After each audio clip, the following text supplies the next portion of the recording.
Okay, so let's go ahead and get started. Thank you all for coming today to this panel discussion on managing research budgets. And thank you to the panel for being here, willing to talk nitty-gritty dollars and cents with us this morning. Also, happy Halloween. Thank you for a few who have put on some costumes today. Please take a bunch of candy on your way out if you haven't had some already. And so this is a panel that we're doing as part of our academic job search series.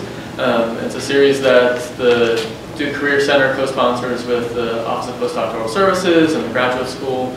I'm a career counselor at the Career Center. My name is Dave McDonald. And so I'll be the one moderating today. And the way that the event will run is for about the first half, I'll ask some questions that either I have or that people submitted ahead of time. And then the second half, we'll open it up for the audience to ask whatever questions you think would be broadly applicable to different people in the audience. And a little bit of time at the end, potentially, for people to come down and ask more individual questions of the panelists as well. So with that, I'd like the panel to introduce themselves and give a little bit more of their background in relation to managing research budgets. Sure.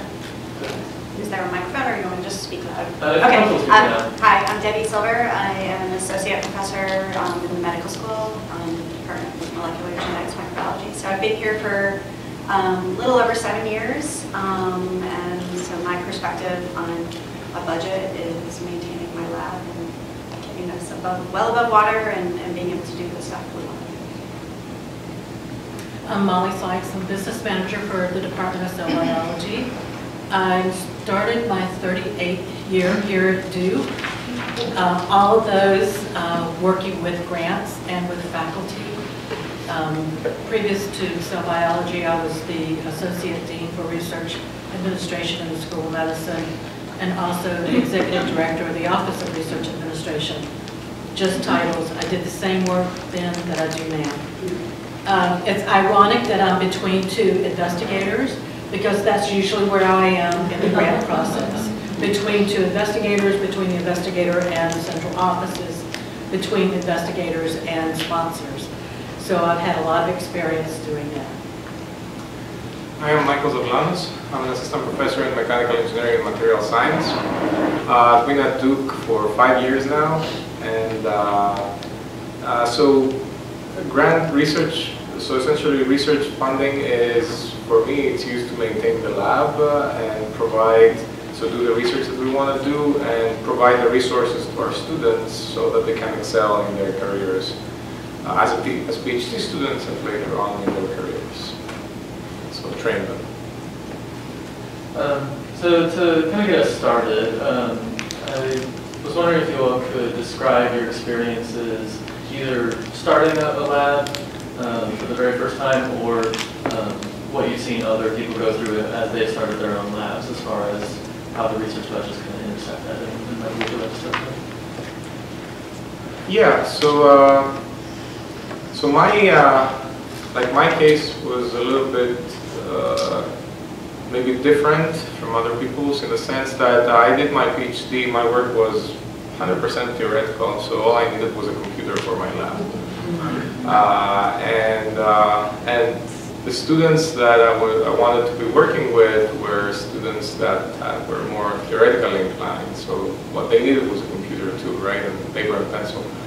And then when I came to Duke, there was a more senior faculty who was retiring, and he had his lab and in the same area that I work in robotics, and he said, okay, so here's the lab, you know, you're in this area, use it. So that's kind of like how I started doing theoretical and experimental work. And what this meant was that when I was writing grants, I had to budget also for equipment resources. I had to learn how to do that. I had to learn how to set up a lab. So I can tell you about my experience. I mean, that might be different, but like we use robots, we use different kinds of sensors, we use communication modules, we use computers. So there was a learning curve to learn how to use these kind of systems, and then budgeting for these and maintaining them and training students how to use them and do research with them was also part of the learning curve. So I should, is that what? Yeah, we'll get more about we'll get more learning and all that. My experience starts before the faculty get to the lab, or before the students get to the lab. In my role now, I'm usually setting up the startup packages for new faculty, identifying what type of equipment they need and trying to help them transfer into Duke. If they have existing grants, I work with them to get their grants transferred to Duke. I also guide them with hiring and decisions, recruiting postdocs, recruiting graduate students, setting up a monthly budget, going through how do you interpret the Duke accounting system, and working with your grant so that you can do projections to see how much money it will cost you to manage your lab.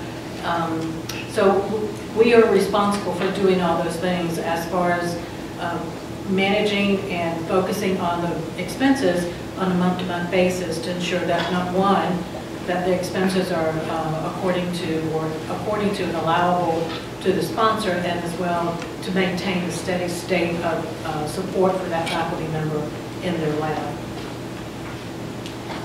So my lab is all wet lab, and we also do mouse genetics, which I guess we consider wet lab as well. So I would say it's probably safe to say that most people, when they end up in this job, haven't had a lot of experience putting together budgets. I mean, that was certainly true for me. When I was a grad student, I sort of knew what things cost, but I would put them down on the order sheet, and the antibody would get ordered, and I wouldn't really think about it. I wouldn't really think about where my benefits were coming from, or my graduate stipend, and the same was true when I started my postdoc. Now, when I was in my postdoc, I started thinking a little bit more about this. I started writing grants, and that was really valuable for me to get a sense of what it takes to do research. And then when I was applying for faculty positions, that was really helpful because I had to put together a budget to essentially negotiate a startup package. And you can't just throw a number out there, you actually have to be pretty specific. And that was actually, I would say, especially eye-opening for me, because I realized really what the cost of things were that I wasn't necessarily thinking about before. So when I started in a faculty position, I didn't really understand what effort was, or indirects, all these terms that you may or may not be familiar with. And there was a steep learning curve in that regard. And as well, and just thinking about the intangibles that I didn't necessarily think about, but it was obviously really valuable here too, because there's a lot of great support for being able to get things going. And one thing that really helped me is I've always kept my own budget.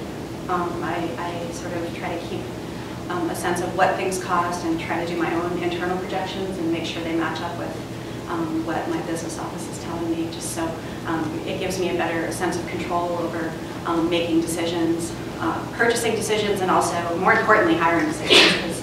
Because these are things that, again, I didn't necessarily think about when I was a postdoc. But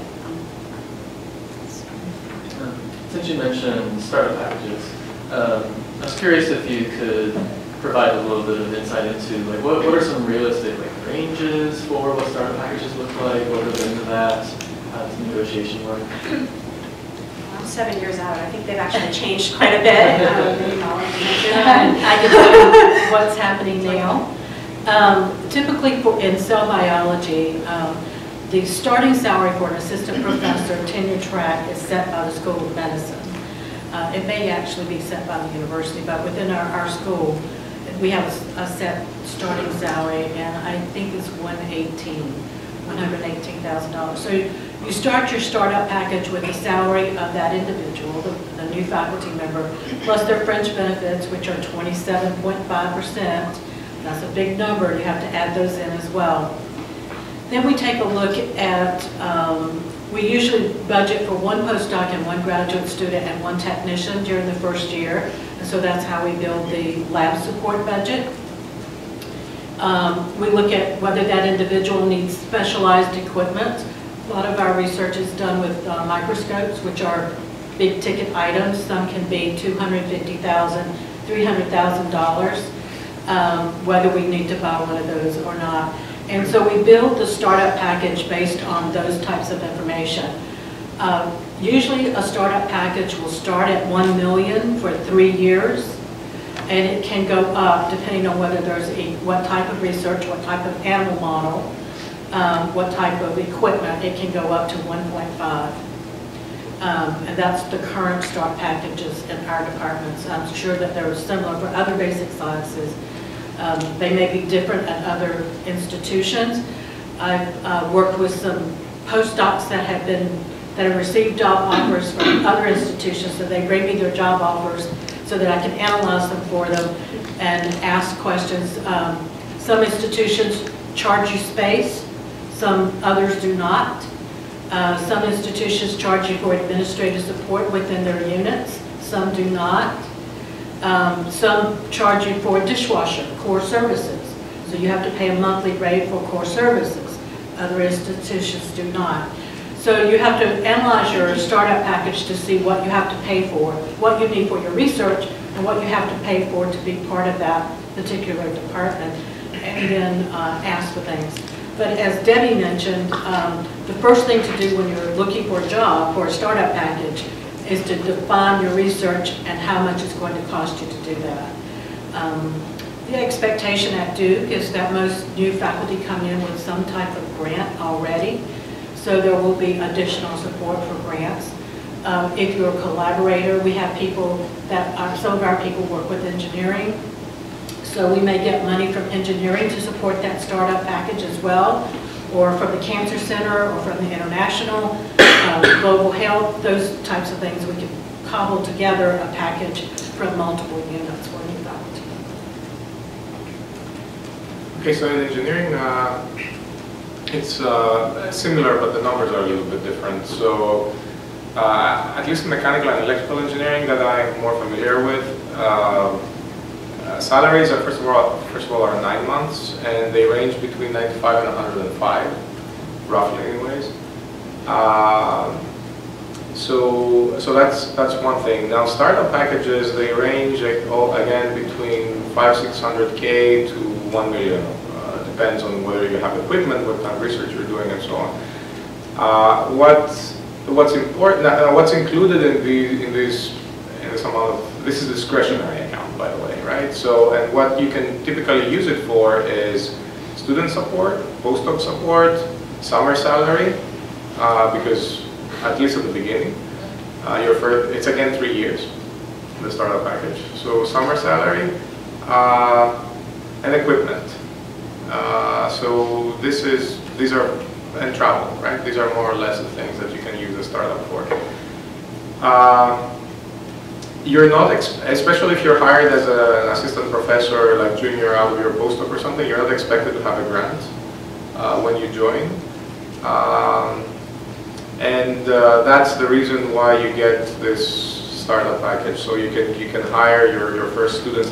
Now, usually when I say student support, a good startup package would be enough for you to hire maybe 3 or 4 equivalent years of student support. So that would be, let's say, 2 students for 2 years, right? This is the amount of time that it would take you to get your first grant on average in engineering, and maybe you want a postdoc, and also get your equipment in your lab up and running.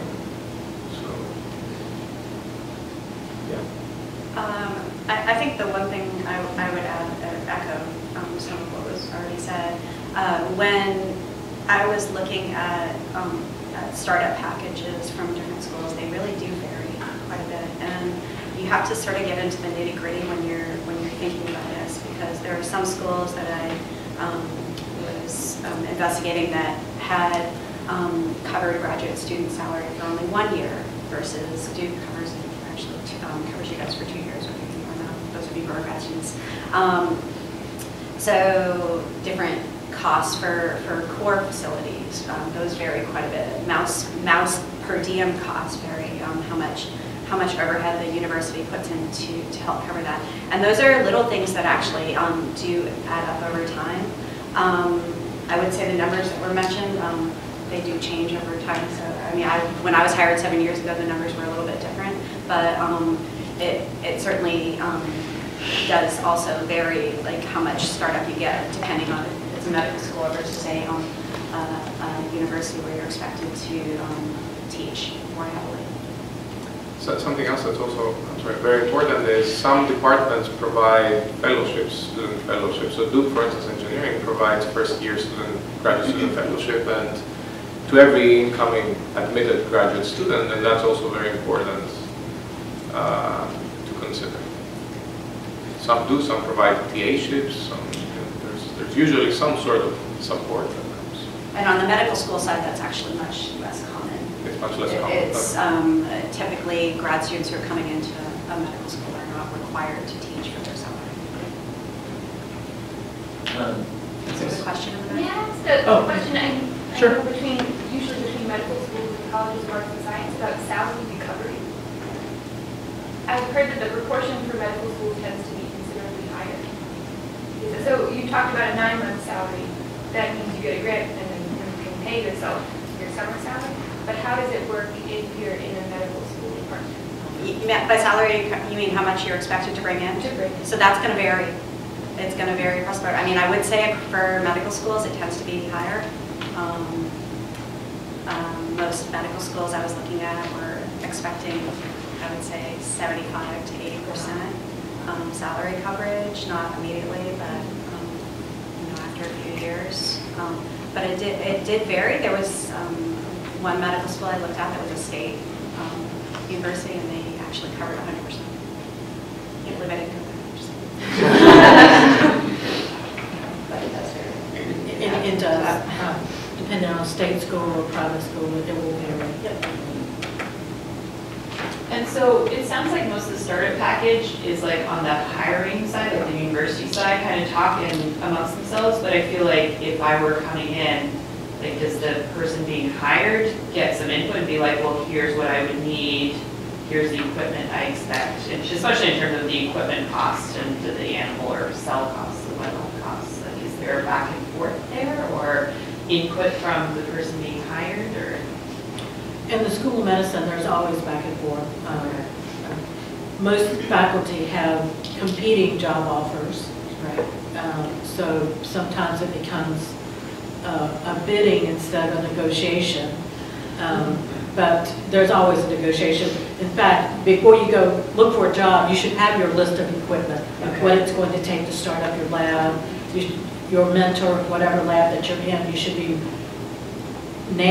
tracking what you're using to do your experiments, what it takes to do your experiments, both today as well as in the future, so that when you get to that place, you'll have a good understanding of what it's going to cost to do your research. Okay, that's super helpful. Thanks. And beyond that, like just one thing to add to that, you don't, when you start applying to academic positions, you want to know that you're applying to a place that has the resources to help you succeed. Because there's really no point in applying somewhere that, if, for example, if your lab is completely does live imaging, right, and there's very little microscopy, or for me, I only consider places that had strong mouse facilities.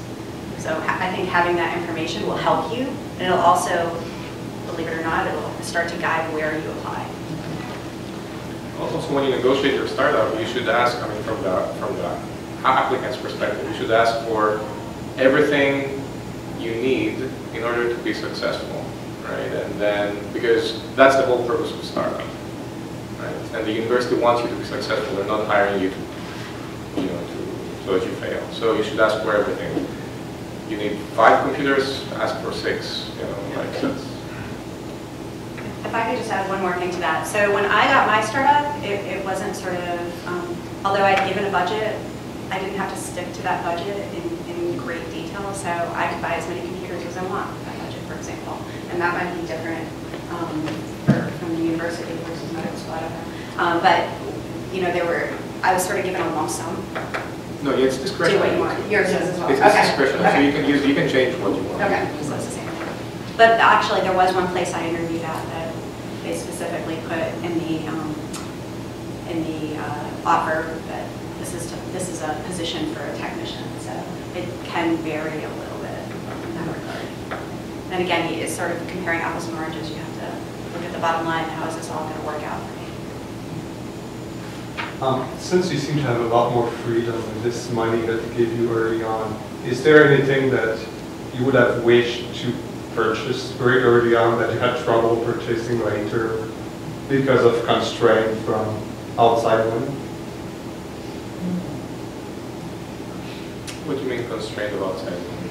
I mean, sometimes, I don't know, let's say that's the computers, if it's difficult to buy with money coming from let's say the government, or right, instead of money coming from the startup grant. Yeah, I thought, I thought, frequently encourage faculty to wait, new faculty to wait to purchase things, especially large items or multiple items. One, the technology is always improving.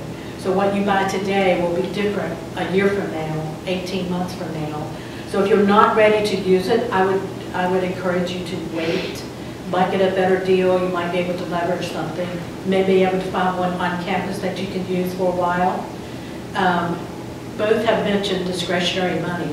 Typically startup packages, at least at Duke, other institutions may have restrictions, but once we give you a startup package, that money is yours as long as you're here at Duke.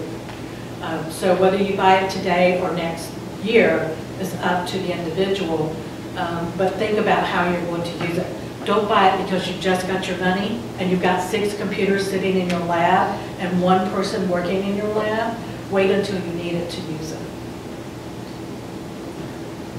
So there's another thing here. At least with NSF and certain organizations in engineering, you can get equipment, you need to justify it for a specific project, right? And that's the easier way to get equipment.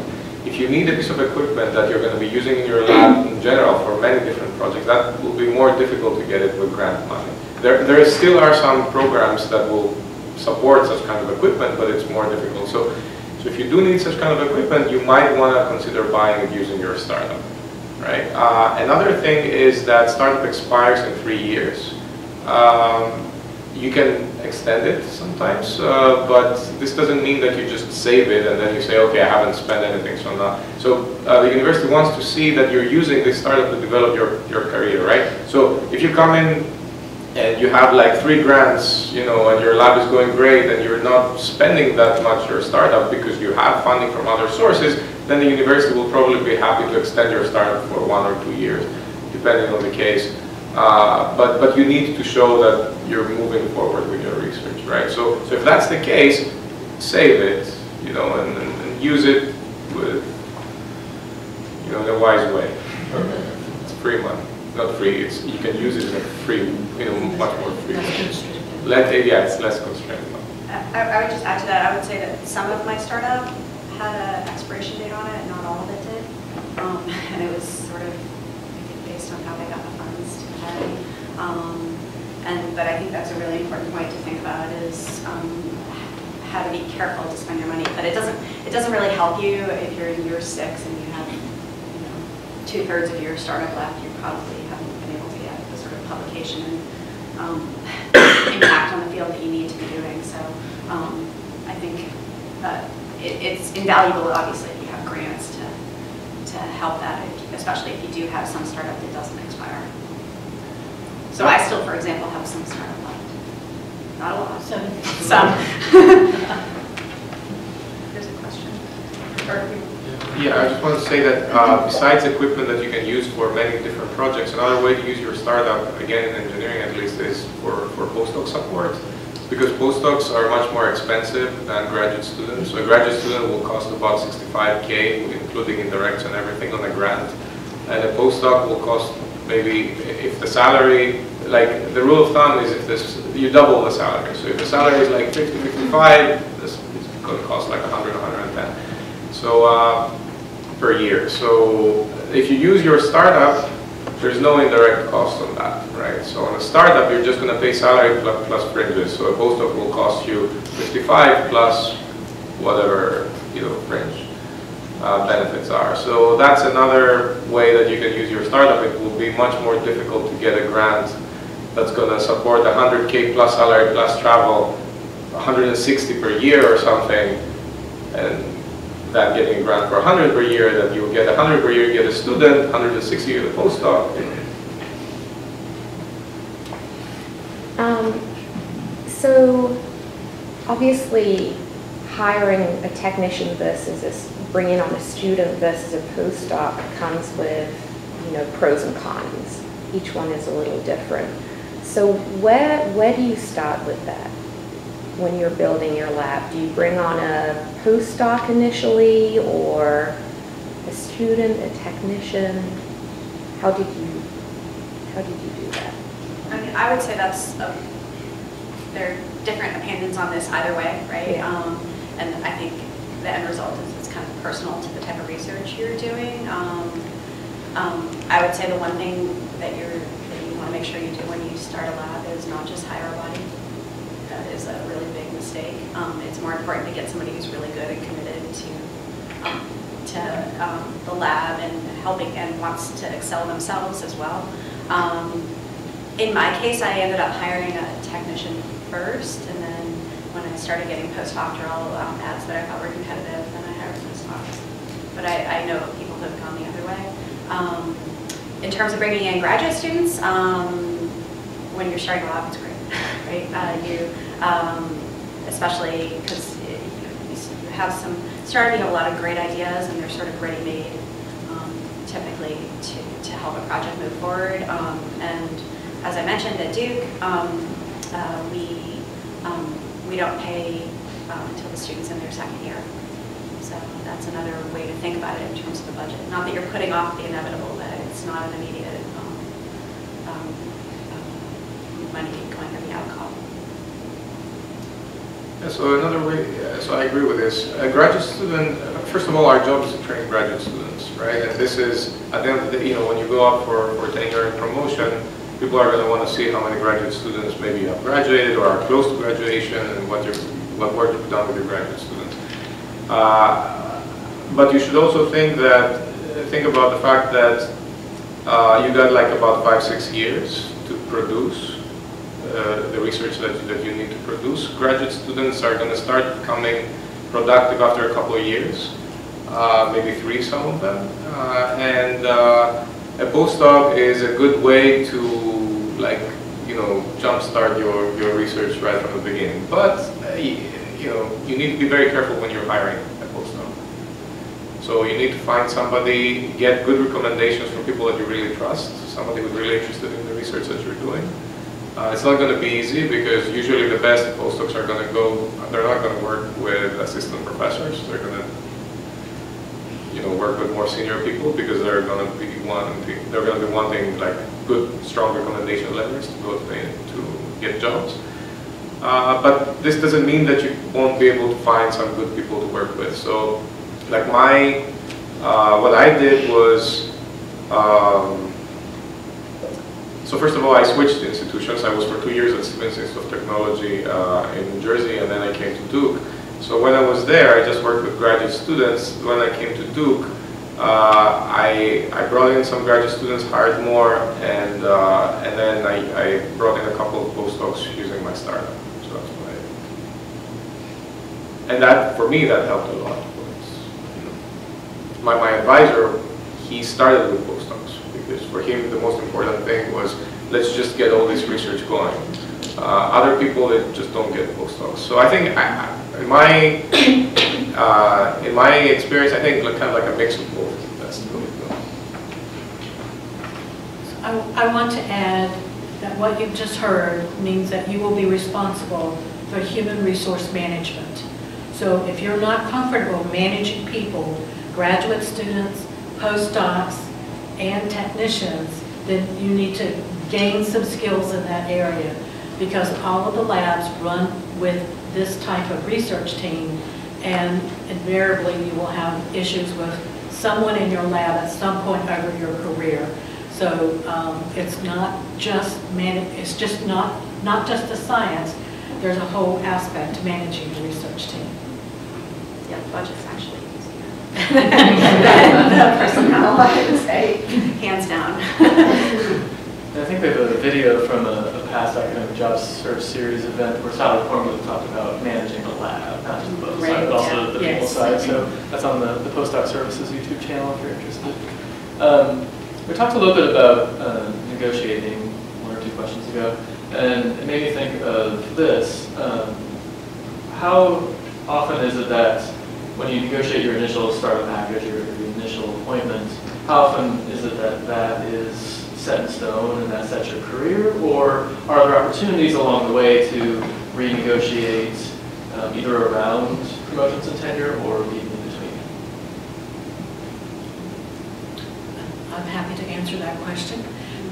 Typically, we do not renegotiate a startup package unless there's a unique set of circumstances.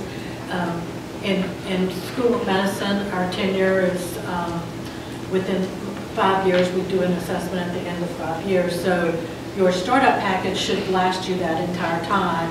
We expect that by year 2 or 3, you're applying and receiving additional grants to augment your research in your lab. There is a small negotiation in the School of Medicine at tenure, promotion and tenure. The only other time that you will encounter a renegotiation would be if you're being recruited to some other school and we have to develop a retention package. So those are usually the times that we negotiate something. Those negotiations happen with your chair and with the dean of your school. Very succinct. So let's talk grants a little bit. How do you have set numbers for I'm going to apply for this many grants over this period of time? Do you have expectations around if I apply for this many, hopefully I'll get this many? How do you approach that process? I would say for me it's very fluid. I don't apply to a certain number every year. It depends on what my needs are. And I tend to go through cycles where I'm writing a lot of grants and then hopefully get 1 or more. And in which case then I can just sort of take a break to really focus in on the research. Yeah, I mean, certainly the more you write, the more likely you are to get 1 or more. And I'm usually writing on multiple different types of projects, not just one project.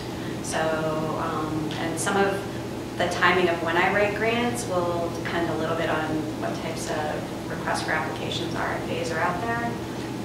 There are ones that are only coming annually from, say, a foundation, and so I will, regardless of whether I'm thinking about it or not, I may end up applying to that on an annual basis to fit that bill. In terms of writing to NIH, I usually try to write when I feel like the project is ready to be funded, slash I need to get funds to grow the lab in a certain direction.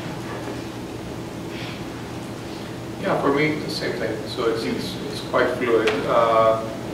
I would say that on years that I'm writing more grants, it's about like maybe 6 a year, and on years I'm writing fewer, it's maybe 2 or 3, something like that. What is important is you're expected to have support as a PI. Right, as a lead PI, so that's something that you need to pursue once you start your careers. So you need to lead grants. These can be single investigator grants or they can be collaborative grants with other people as long as you're the lead PI.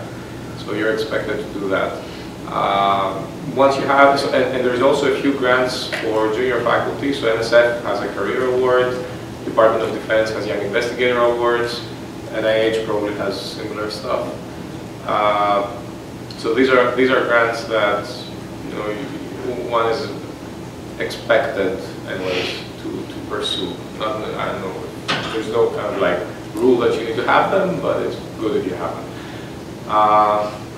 And so besides those, in order to send like 5-6 grants a year, you cannot have 5-6 ideas, new ideas a year. So many of these things are going to be collaboration. So you're expected to talk to your colleagues from Duke or other institutions, and through discussions and common research interests, there's going to be ideas and grant applications. What's a typical success rate in grants? Ooh, what type of grant are you talking Yeah, about? You're talking about an NIH or one. At the moment, it's about 10 to 12% depending on the institute that you apply to.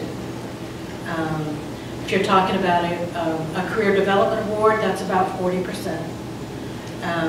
Fellowships are about 48% at NIH.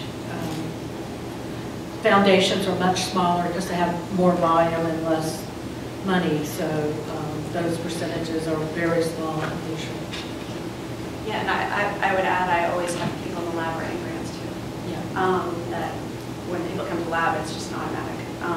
And I think it's useful, even if in the end you don't get the funding, it helps you to develop your thought process for your experiments, and it gives you a sense of what it might be like to write grants frequently. But to put this in perspective, not only are you writing for new grants, which is what you're talking about, but you're also writing annual reports for your existing grants, and you're also writing publications. So you are doing a lot of writing. And so how does... I have a question about developing new research directions with existing funding.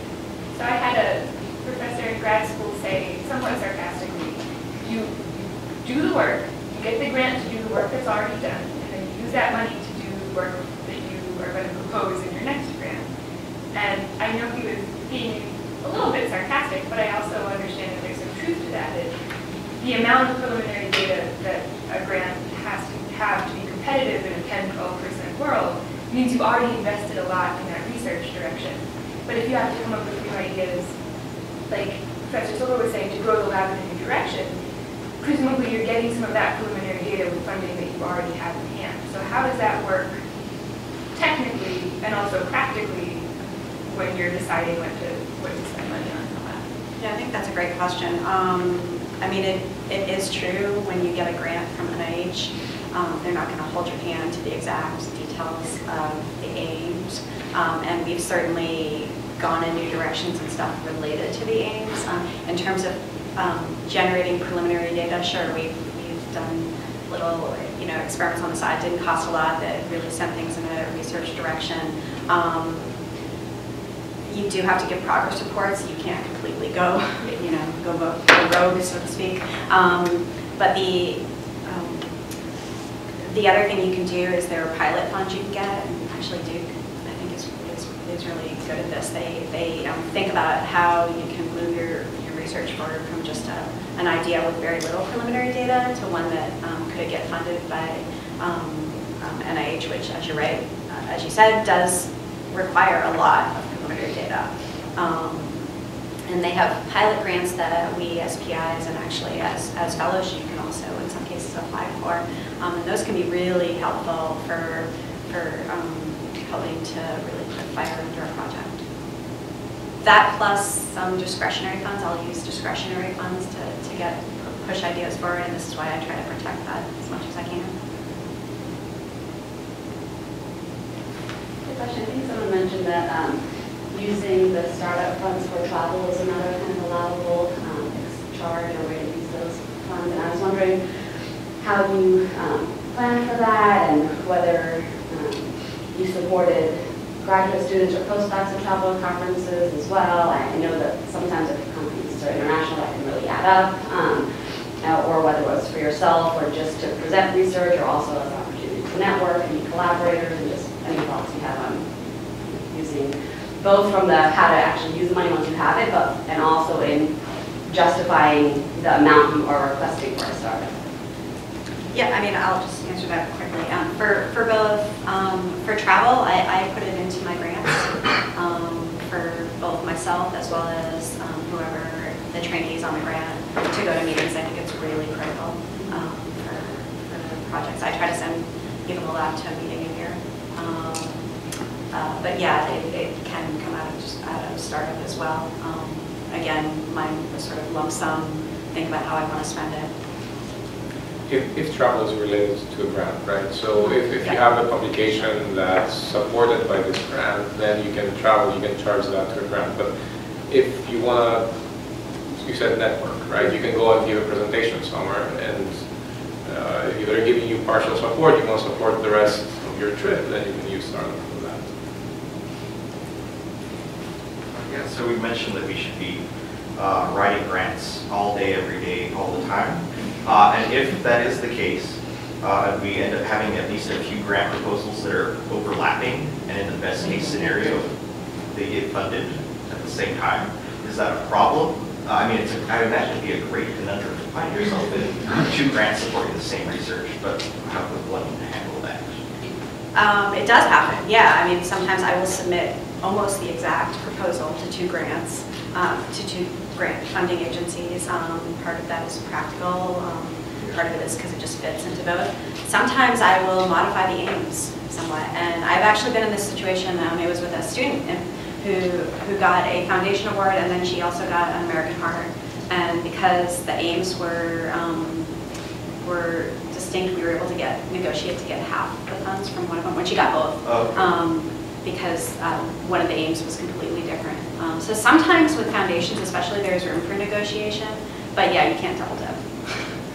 But I think it's pretty common to submit the same application multiple times, recycle it. I just had a faculty that submitted to NIH and R21 and NSF a research grant, and they got both, but they had to give one up because the aims overlapped too much. So they had to choose. R21 was a 2-year, the NSF is a 3-year. She took the NSF. So in terms of discretionary funds, is that left over from your startup, or is that independent of that? And how is there a way to build up your discretionary account? It's hard work. In the current financial model, there's little opportunity to build up the discretionary. Occasionally you can put money in. If you teach for another department outside of your unit, you may get paid. You put that type of money into a discretionary. Some departments have an annual amount that they give each faculty member to put into a discretionary, like $1,000, $2,000. It's very minimal. It's difficult to obtain discretionary money simply because most of our income is through restricted sources. And it varies a lot with the departments, with universities even more. So engineering here at Duke, another way to get discretionary is to charge grants for academic salary, not summer. So engineering has 9 months again, this is academic.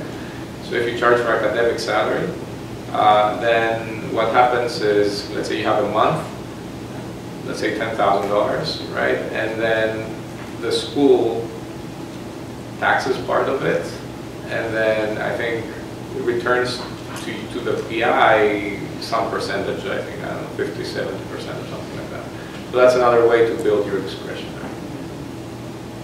On this topic, in the department that I'm in, we have it sometimes where different labs will obviously have specialized pieces of equipment that other researchers want to use. And so if people pay the lab for time on the machine, some people, I don't know if this is like under the table, above the table, legit or not legit, will take funding that is used for specialized equipment analyses in their lab from other PIs and sometimes slide that into the discretionary fund. And I don't know if that is like acceptable behavior or something that no one should know about. But that's a general question. Like if you have a piece of equipment, some awesome microscope that no one else has that people want to book time on all the time. I guess, well, I'm not in the medical field. So is that something that happens elsewhere, or is this the odd? My advice is to check with your business manager and check with your chair before you make any type of arrangement.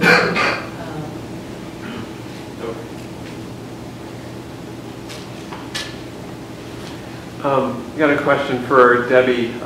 Going back to you mentioned mouse costs, mouse work, and in terms of like just animal research in general, any specific aggravations that you can think of would go along with budgeting for that, and you know, both long-term and short-term that you've encountered? I mean, the per diems are does, as I mentioned, vary quite a bit. When I first got to Duke 7 years ago, it was 73 cents a cage, and now it's $1. I guess the frustration for me as an investigator is I don't necessarily understand how they can live with 27 cents more over 7 years. It is, there are costs incurred, obviously, and inflation and what have you.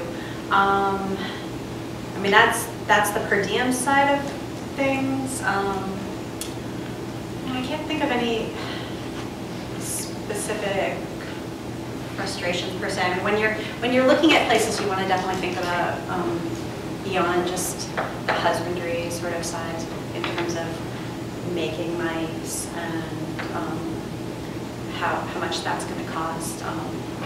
And one thing that has really helped me a lot is I'm a member of the Duke Cancer Institute, and so they actually help run the mouse facility, transgenic here, so they subsidize it pretty significantly.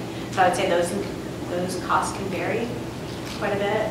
So when you're thinking about starting a lab that has more emphasis on mouse genetics, you want to think about not only the day-to-day, what they cover in the per diem, because that will also vary in terms of whether they also do readings for you, for example. I mean, these are details that I can chat on. Questions. How do you think about taking on new personnel in the lab, particularly grad students who may be here for a long time, when you know like your grants have an expiration date and you may not be able to support them past that point unless you get a new grant? That's an excellent question.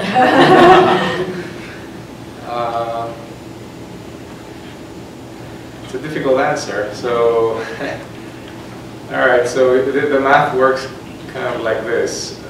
You get 1 year support, like fellowship from the department.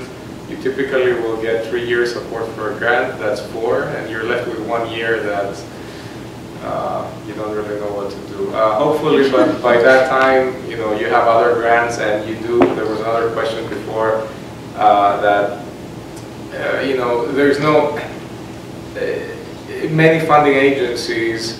Of course, you need to deliver, right? You need to do the research that you proposed, but it's not that strict. So you can probably, use some funding from another grant and finish up a project, and hopefully these grants are going to be somewhat related, right? So that's kind of like at the beginning, your first few years, that might not be that big of a problem because you also have startup to use. But later on, yeah. I mean, I would just add it's pretty rare to be in a situation where you know what your funding situation is 4 years from now or 5 years from now, unless you've just gotten R1. I mean, from my perspective, as when I'm making a hiring decision, is I also look to see if they're going to be competitive for getting their own funding, and I look at the project that I'm putting them on. If I think it's going to be a project that looks like it's going to be able to get funding as well. So, I mean, you have to be pragmatic and optimistic, right? So, balanced with careful budget. Yeah, but that's a great point. I mean, you should never hold on to a hire if you think that this person is great, because there might be a possibility in 4 years that you might not have money. I mean, if this person is great, you will find money. That's for sure. And from a budgeting perspective, we can't project out 5 years either, so we can barely project 3. Graduate students in the School of Medicine are guaranteed salary regardless of whether the faculty member has money or not. So we are, ultimately, the departments are responsible for the students that they take into their programs. So when a faculty member doesn't have money, it's postdocs first, employees next, graduate students will stay. Another question? So what's a budgeting mistake that you're willing to share? I have many that I've seen through the years. So, one of the things that, one of the largest mistakes, money-wise, is that some foundations and some NIH or federal applications are what's called limited opportunities. It means that only one can be submitted from that particular university. And at Duke, we have a limited opportunity individual in the ORS office, the campus side of the research administration, who evaluates this, and there's a committee that selects the most appropriate applicant to submit to for the grant. 1 year, campus submitted an application and School of Medicine submitted an application, and they were both returned unreviewed because it was a limited competition. And this was a very large grant. So be careful, make sure that when you read the instructions, you understand whether it's limited or not. And if it is limited, go through your institution to determine whether you can submit. From a purely budget standpoint, we had a faculty member in one of the clinical departments submit a budget that did not have the dollar amount in the actual budget, but fortunately had a description of the activity in the budget justification. And it was a series of patient tests, which was $120,000. So it wasn't in the budget, it was in the budget justification. And of course, when the grant was awarded, it was awarded based on the budget. We were able to successfully go back and beg that they honor our budget justification, and they gave us the extra money. So just when a research administrator asks you, make sure your budget justification matches your budget. This is why you want to do so that they will fund from the budget. I could go on. Those are two that have stuck with me for a long time.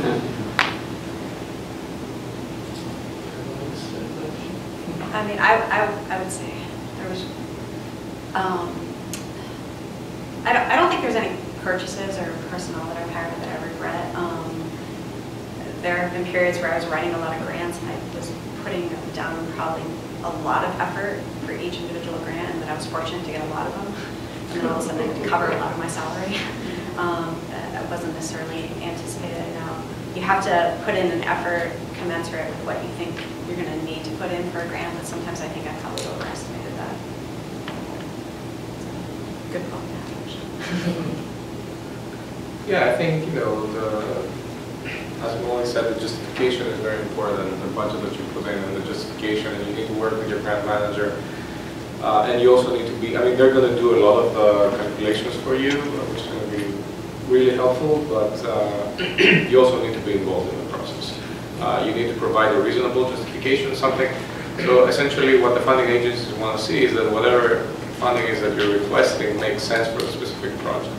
They don't want to see too little, right? Because they're going to say, well, with this funding you won't be able to complete the work that you're proposing. They don't want to see too much because that doesn't make sense either, right? So just putting in a budget that makes sense.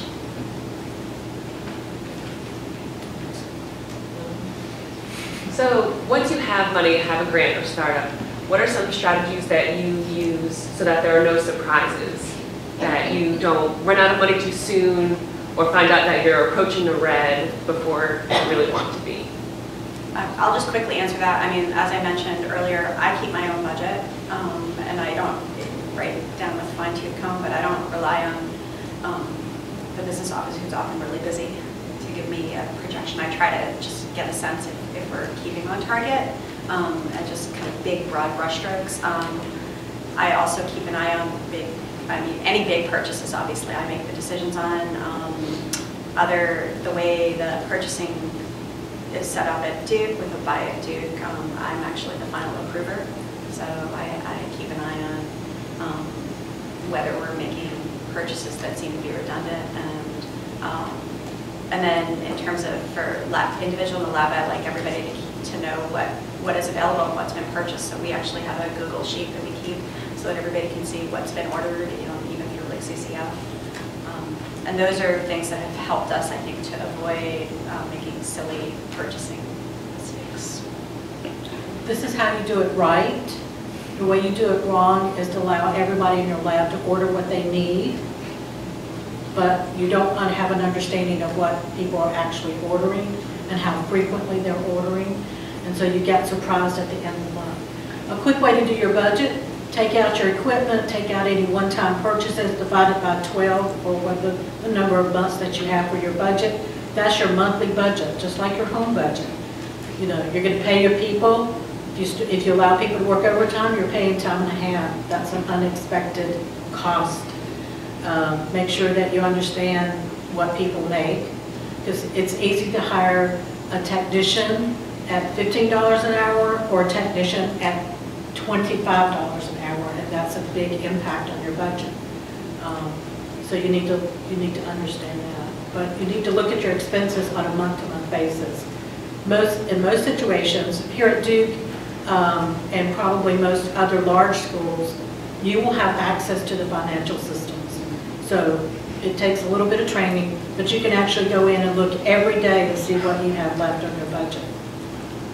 We even have a projection tool that you can use that projects the cost out for you if you're interested in learning that. So there are lots of ways of managing your budget, whether you do it individually on Google apps or whatever, or just a spreadsheet or just a notebook. Subtract out today's cost, what your balance is. Yeah, so I fully agree. Keep track of what's going on with your budget. And in terms of personnel, I mean, personnel that's been hired by the hour, you know, with hourly rates, that might be a little bit different. But with graduate students and postdocs, you've already budgeted for these people with your grants, right? So just don't hire more than grants you have. Right.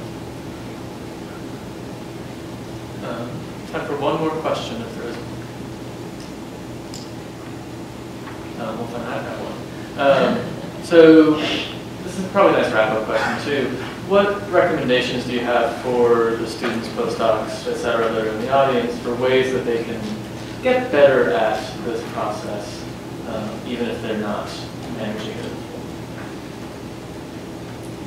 I mean, I would say if you're in a postdoc and you're starting to think about applying for jobs, start making a budget. You can ask around for startups from maybe new faculty who are working in a somewhat similar field, so that they're going to be using some overlapping equipment, and that'll start to give you a sense of how much things cost. I think if someone in my lab came to me and asked me for the details, I would happily share with them. So I think there's a lot of ways you can learn about what's going on by just engaging with the lab you're in, or also with the PI. And other new junior faculty, they'll be a great resource. And I'll say that starts at the graduate student level. You should know how much it costs to do your research projects. If you don't, then you're acting independently. It's like having your parents' credit card, right? Well, at some point, someone's going to have to pay the bill. So as a graduate student, you should understand what it costs to do every experiment that you do. And I'm sure that folks in the lab will share that information with you. With postdocs, I tell them to go around their lab and write down every piece of equipment their mentor's lab has, and then determine whether they will need that in the future. Also, core services. You mentioned animals earlier. Some of my faculty, their monthly bills are around $600.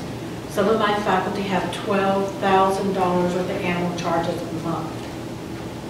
So you really have to be careful about your colony, keeping your inventory, making sure that you have the right number of animals being housed. So it can get very expensive, but you should start when you're a graduate student and understand what it costs.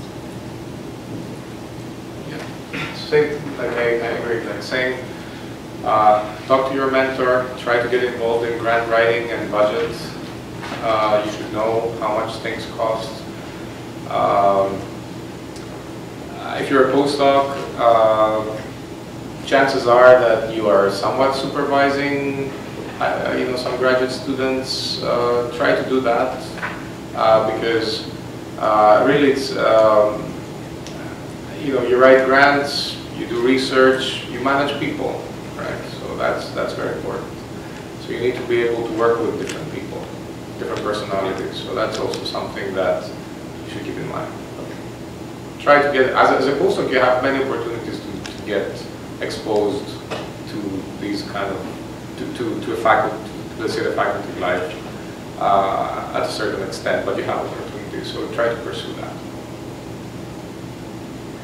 Well, thank you all so much for being here. Let's give them a round of applause.